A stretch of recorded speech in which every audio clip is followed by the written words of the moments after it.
স্বাস্থ্য কমপ্লেক্সে আমাদের কেন্দ্র কর্মসূচি অনুযায়ী ঢাকা ৮/৭/২০২৫ তারিখ আমরা সবাই ৮টায় উপস্থিত।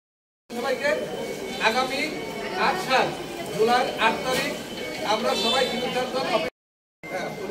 ধন্যবাদ।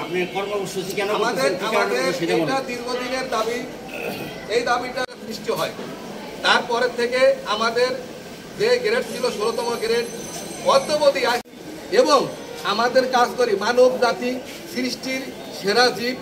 মানব জাতির দাবির ভিতরে ছিল যে ৬টা দাবি আমাদের নিয়োগ বিধি সংশোধন, নিয়োগ বিধি ডিগ্রি বা স্নাতক পাস আমাদের এখানে ইনক্লুড করতে হবে এবং বর্তমানে ১৪তম গ্রেড দিতে হবে।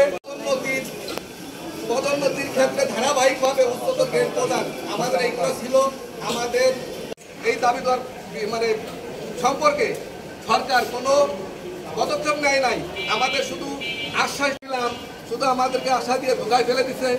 আজ পর্যন্ত আমাদের কোনো কার্যকর মানে দাবির কর্মসূচি বর্তমানে যেটা চলতেছে আমাদের কেন্দ্রীয় নির্দেশনা অনুযায়ী সূচিগুলো ঘোষণা করা হয়েছে।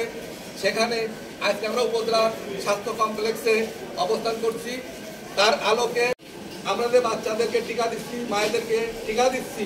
সেখানে আমাদের কর্মসূচির আলোকে আমাদের পরবর্তী কর্মসূচি যেগুলো আছে কেন্দ্রীয় নির্দেশনা মোতাবেক আমাদের কর্মসূচি চলবে। তবে আপনাদেরকে অবগত করি